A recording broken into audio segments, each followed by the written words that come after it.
আর আজকে একদম পারফেক্ট টাইমে পারফেক্ট কথা বলেছো আন্টি।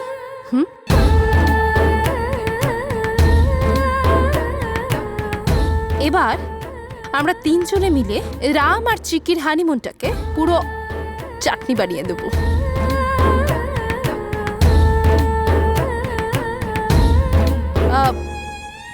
ওদের হানিমুনটাকে দুভাগ করে দেব, যেমন একদিকে হানি অন্যদিকে মুন, পুরো হানিমুনটাকে শেষ করে দেব আমি। হ্যাঁ, কি বললি? আমরা হরিদ্বারে যাব না, রাম আর চিকির সাথে যাব?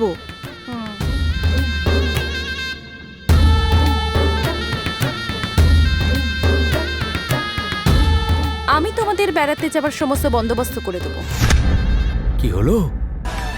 আমাকে ছেড়ে তোমরা দুজন তো চমৎকার প্ল্যানিং করছো। হ্যাঁ, তুমি থাকো আর নাই থাকো, প্ল্যানে কোনো চেঞ্জ হবে না, বুঝলে? তারপরও আমরা তোমাকে সাথে নিয়ে যাচ্ছি। আজকে আমরা সিয়ার সাথে হানিমুনে যাব। হ্যাঁ, চলো, তাই প্যাকিং নাকি? করো। মাধব, তুমি তো একেবারে হেভি। সব ব্যাপারে খালি মজা। হ্যাঁ? আহা, আমার রোমিওর রাজ্যা, ওখানে আর কোনো কিছু হবে না, বুঝেছো? আমরা ওখানে একটা বড় কাজে যাচ্ছি। 3 দিন তুমি একটু বেশি রোমান্টিক হয়ে যাচ্ছ।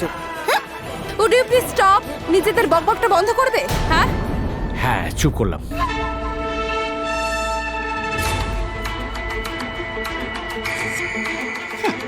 সিয়া, তুই না পুরো পাগল হয়ে গেছিস। তোর মনে আছে তো?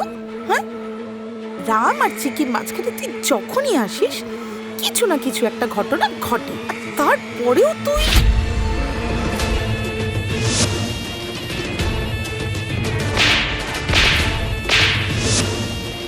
আর এর পরেও আমি ওদের হানিমুনটা হতে দেব না, কারণ রাম হলো শুধুমাত্র আমার।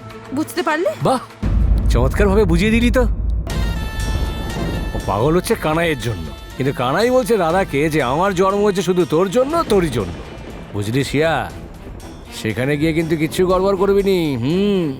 আর রাম আর চিকি যদি তোকে ধরে ফেলে, তোর হাত পা বেঁধে সোজা সমুদ্রে ফেলে দেবে। আর সমুদ্রে থাকা বড় বড় মাছগুলো তোকে পুরা ফাস্টফুড করে দেবে একদম। হ্যাঁ, আরে কিছু হবে না বলছি। কারণটা হলো এখানে সিয়াকে ধরা মুশকিল না, অসম্ভব। কেমন করে?